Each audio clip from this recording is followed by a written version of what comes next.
Have you checked the children? Show a little match sometimes. Hi, I'm Chucky. Wanna play? Sometimes that is better. You're gonna need a bigger boat. Hey everyone, welcome back to the Horror Show. I'm Cecil Laird. Fuego here. And we are here to finally close out our reviews of Channel Zero. That was a show on Sci-Fi that was basically adapting different creepypastas from the Creepypasta website. And finally we are here to talk about Season 4.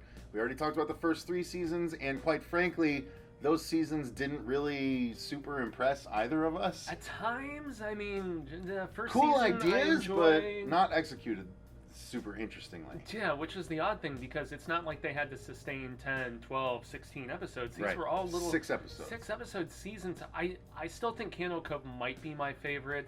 The 3rd season, Butcher's Block, was a little bit better. There was stuff that I liked about all of these, but yet, as a whole, dare I say, I'm bummed that they canceled it after this one, because this might have been the best. I think this is absolutely the best. So we're here to talk about the 4th season of Channel Zero, subtitled The Dream Door. Yes, I like this one way more than the other ones. They did take their time the way the other ones did, but this is basically, if I'm gonna give it a quick once over, the way I put it is, this is a horror version of Drop Dead Fred. And Touché. I Yes, really very much so. liked it. I really enjoyed the way this played out. I was invested through the whole thing. I didn't get bored halfway through the way I did through the other seasons. I just really liked this particular season of the show. It was interesting. It kept my attention, and the characters were creepy. I dug it. I really like this one. Cool. As did I, man. I mean, yes, possibly the best. There's maybe aspects like beats in the storytelling in some of the other seasons I thought were a little bit more effective. But as far as an all-around, just piece of 6-episode storytelling, this was probably the strongest. It definitely was. It was the goriest for sure, at least in my estimation, without a doubt. The most just heart-wrenching at times too, aside from maybe a few things in the 2nd season with the father-daughter dynamic and stuff. Yeah, I mean, creepy, super creepy. You just walk into a home that your new husband, who you haven't seen in forever... Was that the guy from Castle Rock, by the way? That's a good question. I don't think so. Okay, he looked a lot like him. So go ahead, continue on. I'll find out. Yeah, but nonetheless, the setup was creepy. The way it unfolded, the dramatic beats worked for me.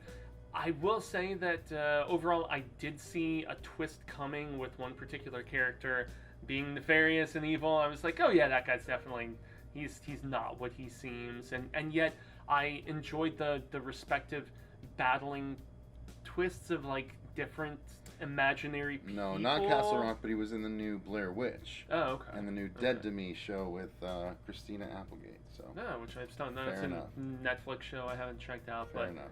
But yeah, I mean, he said Drop Dead Fred.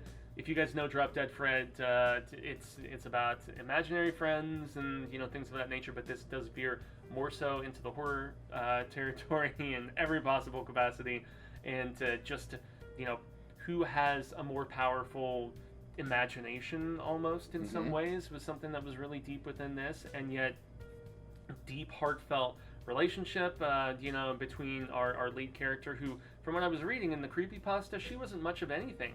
She's just like kind of the wife, but creepypastas are really short, and these are massively expanding.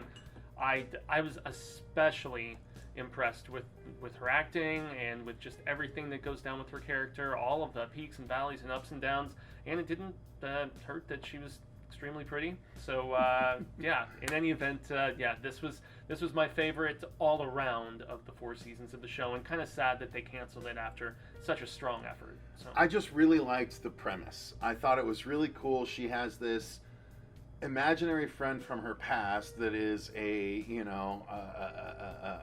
clown that can juggler, bend, contortionist, a contortionist clown. That's right. Yeah. That protects her no matter what. And Like, I No like matter that, what. but I like that there was an evolution even of him, where he starts off as bad and then ends up being kind of the protector.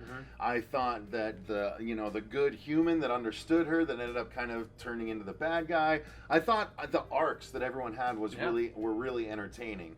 And I thought that the bad things, I didn't like Tallboy nearly as much as I liked the clown. Yeah. But I thought that it was really clever, really entertaining, and again, just a really cool, longer expansion on a horror version of Drop Dead Fred. So I was all about it. True. I mean, so basically, without going into too much incredible detail about the storytelling and stuff like that, as I was saying, new married couple moves into the house of basically the childhood house of her husband, and lo and behold, they go in the basement, and they're like, why the hell is a door there? Was there even a door in there when we started moving in stuff the other day? Of course there wasn't, but it has seemingly shown itself, and it's a red door or a blue door or Doesn't something. matter. I've been watching so many of these red doors transferred. I'm thinking of Umbrella Academy. Anyway, so yeah, they can't get it open. There's a friend that is consulted to assist with that. He's a construction buddy of our lead character's husband. They still can't really seem to figure things out. They slowly get one door open, and then it's a stairway towards another door. It's like that old saying of, knowledge is like opening a door, and you go into another room with more doors, or with just a passageway to another door, and the uncertainty of all of that.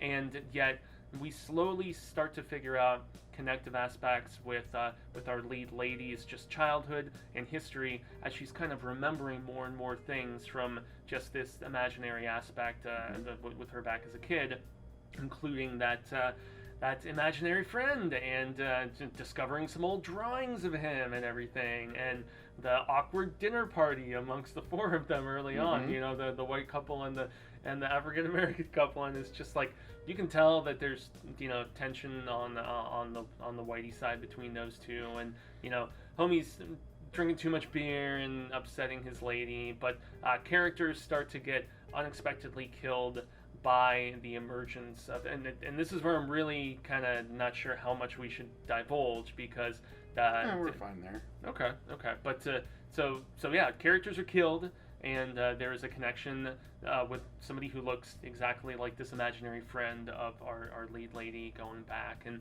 there was also a very kind-hearted neighbor who we're not really sure. He seems nice at first. He kind of turns into a gray area character of what his ultimate intentions are. Is he trying to be a friend? Does he want to be more than that? Then you have to watch to obviously see. And there is intern tension because of that with the lead lady and the new husband, in the fact that they were friends when they were little kids, and yet they reconnected after many years, and then after a very brief kind of courtship decided to get married. And there is just uncertainty about how much they know each other as adults in comparison with all the fond memories that they have. And that's all interspersed with characters getting killed and gore and craziness, and I really enjoyed the way it developed. There was one twist, though, about character connection that I did kind of see coming. Yeah. I must admit, but it still worked. It worked very well, and I was impressed with this show, very much so, especially this particular season, and the back half too, because it was, every little twist that they had didn't feel as forced, and it actually just upped the stakes. Whereas previous seasons, they would go and then they would slow, and there would be a couple slug episodes. Yeah. Whereas this one, those peaks and valleys just were all so compellingly put together that the show never really felt like it dragged compared to some of the other seasons. No, I agree with you, and I cared more to return to it every episode than I did on the other seasons, for sure. So the acting was strong. The main two actors, the clown character, despite no dialogue. Yep. But he was so expressive in his creation. Again, shout out to the makeup effects, which we'll get to. But acting wise, even the sort of underhanded neighbor, did a good job. I really dug all the acting in this one. Agreed. 100%. I mean, the chemistry amongst this newly wed couple, they're great, and yet you can understand some of these just tensions with, and okay, we're married now, but how well do we know each other? I thought that was well developed, and also the friendship between her and the neighbor was good, and even the douchey friend who gets all drunk and he's in there with the shotgun trying to blow open the door. I mean, yeah, he's a little more one-dimensional, but still effective in that regard. We do have some flashbacks that were good and well acted. A parent shows up here or there without getting too much into it. I mean, really, there weren't missing links in this, like especially with like a second season, where they jumped over into the the fake world and stuff. I don't know. I mean, there were certain characters in previous seasons that I felt just didn't really bring it, like some of the leads, and yet there's really nobody I can point to in this one that was terrible. Everybody was solid. So.